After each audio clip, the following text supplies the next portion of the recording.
ఇప్పుడు ఎక్కడ చూసినా సరే ఒక్కటే టాపిక్, ముద్రగడ పద్మనాభం గారు. యాక్చువల్లీ మారీచుడు బంగారు జింక రూపం ధరించి మాయలేడిలాగా వస్తే సీతమ్మ తల్లే మోసపోయింది. ఆ జింకను వెతకడం కోసం రాముడు వెళ్ళాడు. అలా ఒక దొంగ మారీచుడు జింక రూపంలో వస్తే సీతమ్మ తల్లి ఎలా మోసపోయిందో, ముద్రగడ పద్మనాభం గారు ఒక దొంగ రెడ్డిని నమ్మి మోసపోయాడు. దొంగ రెడ్డి అని ఎందుకు అన్నానంటే, క్రైస్తవుడు ఎప్పుడు రెడ్డి కాలేడు, రెడ్డి ఎప్పటికీ హిందువే. ఇది గుర్తుపెట్టుకోండి. నా బెస్ట్ ఫ్రెండ్ రెడ్డి, అలాగే నా ఫ్రెండ్స్ లో చాలా మంది రెడ్డిస్ ఉన్నారు. వాళ్ళు ఎప్పటికీ క్రైస్తవులు కాదు, వాళ్ళు హిందూసే. ఒక్కసారి క్రైస్తవులుగా మారిన తర్వాత వారికి కులాలు వర్తించవు, వాళ్ళు ఎప్పటికీ రెడ్డి కాదు. ఇది భారత రాజ్యాంగం చెప్తుంది. భారత రాజ్యాంగం మీద గౌరవం ఉన్న ప్రతి భారతీయుడు దాన్ని యాక్సెప్ట్ చేసి తీరాలి. యాక్సెప్ట్ చెయ్యకపోతే ఈ భారత రాజ్యాంగం మీద మీకు గౌరవం విలువ లేదు అని అర్థం. అలాగా ఒక దొంగ రెడ్డిని నమ్మి పద్మనాభం గారు కాపు కులం కోసం ఎన్నో డికేట్స్ పోరాటం చేశారు, కష్టపడ్డాడు, గొప్ప నాయకుడిగా ప్రజల్లో ఎదిగాడు. అలాంటి ఆయన రెడ్డి అని పేరు మార్చుకుంటే బాధపడిన వాళ్ళల్లో నేను కూడా ఉన్నాను. ఈరోజు ఆయన మృతదేహంతో శవ రాజకీయాలు చేస్తున్న రాక్షస జాతి అది ఆంధ్రప్రదేశ్లోనే ఉంది. ఇప్పుడు మొట్టమొదటిగా అసలు ఆయన చివరి రోజుల గురించి మాట్లాడుకోవాలంటే ముద్రగడ గారి మొదటి రోజుల నుంచి మొదలు పెట్టాలి. ఇంకెందుకు కలిసి మీ ఛానల్ చూస్తున్నట్లయితే కనుక ఫస్ట్ కొత్తగా వచ్చిన వాళ్ళు సబ్స్క్రైబ్ చేయండి, పాతకున్న లైక్ కొట్టండి. అప్పుడే ఈ వీడియో చాలా మందికి రీచ్ అవుతుంది. Welcome back to voice of Madhavilatha. Mudragada Padmanabham ఒక ఉద్యమ నాయకుడి రాజకీయ ప్రస్థానం.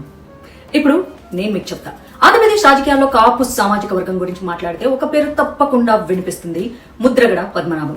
ఆయన కొందరు ఉద్యమ నాయకుడిగా చూస్తారు, మరికొందరు ఫైర్ బ్రాండ్ లీడర్ గా గుర్తిస్తారు, ఇంకొందరు ఆయన్ని రాజకీయ నిర్ణయాలను విమర్శిస్తారు. కానీ ఒక్క విషయం మాత్రం నిజం, కాపు రిజర్వేషన్ ఉద్యమం గురించి మాట్లాడినప్పుడు ముద్రగడ పద్మనాభం పేరుని పక్కన పెట్టడం అయితే ఖచ్చితంగా అసాధ్యం. ఇప్పుడు ఆయన ఎక్కడ పుట్టారు, కుటుంబ నేపథ్యం ఏంటి చెప్దాం. ముద్రగడ పద్మనాభం తూర్పు గోదావరి జిల్లాలోని కిర్లంపూడి ప్రాంతానికి చెందినవారు. వ్యవసాయ కుటుంబంలో జన్మించారు. చిన్నప్పటి నుంచి గ్రామీణ జీవితం, ప్రజల సమస్యలు, రైతుల ఇబ్బందులు, సామాజిక అసమానతలను చాలా దగ్గరగా చూశారు. అవి తర్వాత ఆయన రాజకీయ ఆలోచనలపై ప్రభావం చూపాయని చాలా మంది విశ్లేషకులు అయితే చెప్తూ ఉంటారు. అయితే అసలు ఆయన రాజకీయ ఎంట్రీ ఎలా జరిగింది? 1970s చివరిలో రాజకీయాల్లోకి అడుగు పెట్టారు. యువ నాయకుడిగా గుర్తింపు కూడా తెచ్చుకున్నారు. ఆ టైంలో కాంగ్రెస్ పార్టీ చాలా బలంగా ఉన్న రోజులు. అక్కడి నుంచి ఆయన రాజకీయ ప్రయాణం అయితే స్టార్ట్ అయింది. అయితే ప్రజల మధ్య బాగా తిరగడము, ఇట్లా విలేజెస్ లో సమావేశాలు, పార్టీ కార్యక్రమాల్లో చాలా యాక్టివ్ గా పాల్గొనడం వల్ల త్వరగా ఆయన గుర్తింపు పొందాడనమాట. తర్వాత ఎమ్మెల్యేగా ఎలా ఎదిగాడు. ముద్రగడ పద్మనాభం అనేక సార్లు ఎమ్మెల్యేగా ఎంపికయ్యారు. ప్రజల్లో నుంచి చాలా పట్టున్న నాయకుడిగా పేరు కూడా సంపాదించుకున్నారు. ఆ తర్వాత మంత్రిగా కూడా పనిచేశారు. వ్యవసాయము, విలేజ్ డెవలప్మెంట్ వంటి అంశాలపై తనదైన శైలిలో చాలా బాగా వర్క్ చేశారు. అయితే పార్టీలు మారిన రాజకీయాలు, ఆంధ్రప్రదేశ్ రాజకీయాల్లో జరిగిన మార్పులతో ఆయన ఫస్ట్ కాంగ్రెస్ లో ఉన్నారు, తర్వాత తెలుగుదేశం పార్టీతో కూడా బాగా అనుబంధం ఆయనకు ఏర్పడింది. సో రాజకీయ పరిస్థితులను బట్టి వేర్వేరు దశల్లో వేర్వేరు నిర్ణయాలు తీసుకున్నారు. ఇది కొందరికి నచ్చింది అండ్ అఫ్ కోర్స్ మరికొందరు విమర్శించారు. పాలిటిక్స్ లో పర్మనెంట్ ఫ్రెండ్స్ గానీ పర్మనెంట్ ఎనిమీస్ గానీ ఉండరనే మాటకు ఆయన ప్రయాణం కూడా ఒక ఎగ్జాంపుల్ గా చెప్పొచ్చు. అయితే కాపు ఉద్యమం గురించి మాట్లాడుకుందాం. ముద్రగడ పద్మనాభం పేరు దేశవ్యాప్తంగా వినిపించడానికి ఫస్ట్ రీజన్ కాపు రిజర్వేషన్ ఉద్యమం. కాపు సామాజిక వర్గానికి రిజర్వేషన్లు కల్పించాలని ఎన్నో సంవత్సరాలుగా డిమాండ్ చేశారు. అండ్ దీనికోసం ఆయన ర్యాలీలు చేశారు, దీక్షలు చేశారు, ఆందోళనలు చేపట్టారు, ప్రభుత్వాలతో చర్యలు కూడా చేశారు. ఇలా నిరంతరం పోరాటం అయితే కంటిన్యూ చేస్తూనే వచ్చారు. అయితే ఒక్కసారి తుని ఘటన గురించి మాట్లాడుకున్నాం. 2016లో జరిగిన తుని ఘటన ఆంధ్రప్రదేశ్ రాజకీయాల్లో పెద్ద సంచలనం క్రియేట్ చేసింది. కాపు ఉద్యమ ర్యాలీ సందర్భంగా చాలా డిఫికల్టీస్ ఏర్పడ్డాయన్నమాట. రత్నాచల్ ఎక్స్ప్రెస్ కి నిప్పు పెట్టిన సంఘటన దేశవ్యాప్తంగా వార్తల్లో నిలిచింది. ఈ ఘటన తర్వాత ముద్రగడ పద్మనాభంపై తీవ్ర రాజకీయ విమర్శలు వచ్చాయి. ఆయన మాత్రం హింస తన ఉద్దేశం కాదు అని ఉద్యమాన్ని తప్పుదోవ పట్టించారని చెప్తూ వచ్చారనమాట. అయితే ఈ ఘటనపై ఇప్పటికీ రాజకీయ చర్చలు కొనసాగుతూనే ఉంటాయి. దాట్స్ నెవర్ ఎండింగ్ అనమాట. అండ్ ఆల్సో నిరాహార దీక్షలు.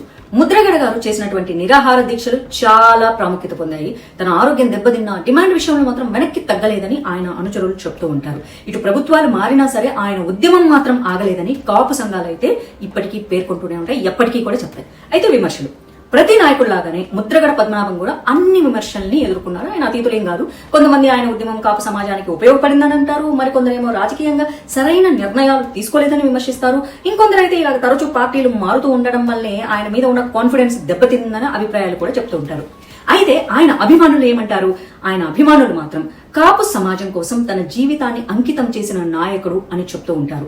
ఈ స్వార్థ రాజకీయాల కంటే సామాజిక న్యాయం కోసం ఎక్కువగా పోరాడారు అని చాలా నమ్ముతూ ఉంటారు. ఇక ప్రత్యర్థుల అభిప్రాయం ఏంటో ఒకసారి చూద్దాము. ప్రత్యర్థులు ఏమంటారు అంటే ఉద్యమాన్ని రాజకీయ ప్రయోజనాల కోసం ఉపయోగించారని ఆరోపిస్తూ ఉంటారు. కొన్ని నిర్ణయాలు ఉద్యమాన్ని బలహీనపరిచాయని కూడా అంటుంటారు. అయిండొచ్చు. సో బట్ ఆయన లెగసీ వస్తే ఒక నాయకుడిని అందరూ ఒకేలాగా చూడరు కదా. అభిమానులు ఉంటారు, అలాగే విమర్శకులు కూడా ఉంటారు. కానీ ముద్రగడ పద్మనాభం పేరు వినగానే ఆంధ్రప్రదేశ్ లో కాపు ఉద్యమం గుర్తు రావటం మాత్రం పక్క. అది ఆయన రాజకీయ జీవితంలో చెరగని ముద్రగడ. అయితే ఒకసారి ముగింపు కూడా మాట్లాడుకుందాం. చరిత్రలో కొందరు నాయకులు పదవుల వల్ల గుర్తుంటారు, మరికొందరు ఉద్యమాల వల్ల గుర్తుంటారు. ముద్రగడ పద్మనాభం పేరు మాత్రం రెండో కోవలో అయితే నిలిచిపోయింది. ఆయనతో కొందరు ఏకీభవించినా లేకపోతే విమర్శించినా సరే ఆంధ్రప్రదేశ్ రాజకీయ చరిత్రలో ఆయన ఒక ముఖ్యమైన అధ్యాయం అన్న విషయాన్ని మాత్రం రెఫ్యూజ్ చేయడం కష్టమే కదా. ఇది ముద్రగడ పద్మనాభ రాజకీయ ప్రస్థానం.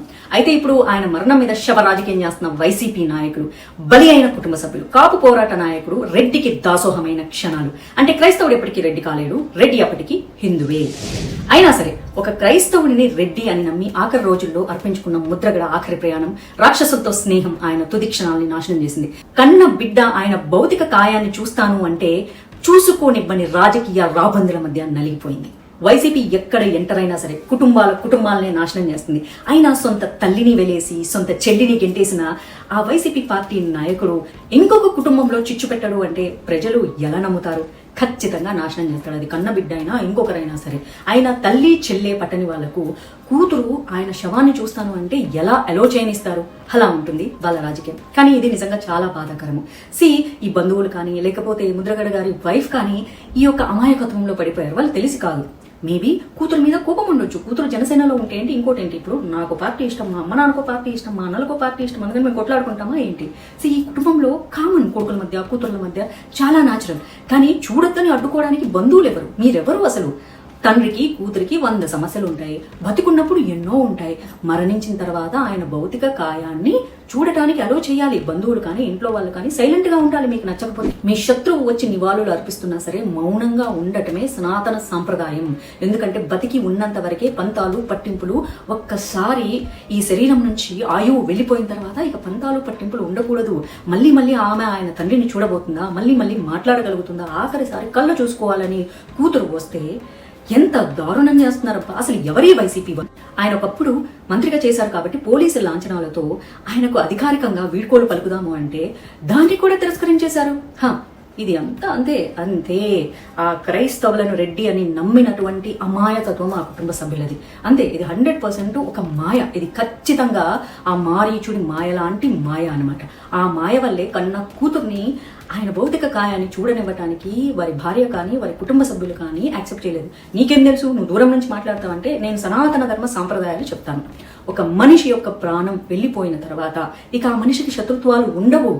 వచ్చిన వాళ్ళు మీ శత్రువులైనా సరే మీరు మౌనంగా పక్కకు తప్పుకొని వాళ్ళతో మాట్లాడాల్సిన అక్కరే లేదు, వాళ్ళ మొహం కూడా చూడక్కర్లేదు. కానీ భౌతిక కాయాన్ని చూడటానికి అలో చేస్తేనే ఆ భగవంతుడు సైతం మిమ్మల్ని మెచ్చుతాడు, మంచి కర్మల్లోకి మిమ్మల్ని పంపిస్తాడు. అది నాకు తెలిసింది. ఇది మన ధర్మం కూడా చెబుతుంది. ఏది ఏమైనా సరే ఆయన కాపుల ఆత్మ గౌరవం కోసం జీవిత కాలమంతా పోరాడి ఆఖరికి మాలాంటి వాళ్ళ దృష్టిలో ఎలా అనిపించింది అంటే కాపుల ఆత్మ గౌరవాన్ని తీసుకెళ్లి ఒక రెడ్డి పాదాల చెంత ఆత్మగౌరవాన్ని సమర్పించి పద్మనాభ రెడ్డిగా పేరు మార్చుకున్నారు చూడండి. దానికైతే మా మనసులో నిజంగా చాలా చాలా బాధను కలిగించాయి. కానీ ఇప్పుడు ఆయన ఈ లోకంలో లేరు కాబట్టి వాటన్నింటినీ వదిలేసేసి ఆయన ఆత్మకి శాంతి చేకూరాలని మనస్ఫూర్తిగా కోరుకోవడం తప్ప ఇప్పుడు చేసేది ఏమీ లేదు. మనిషి బ్రతుకున్నప్పుడు ఎన్ని విమర్శలైనా చేయొచ్చు, ఎన్ని మాటలైనా అనొచ్చు పద్ధతిగా పార్లమెంటరీ లాంగ్వేజ్ లో.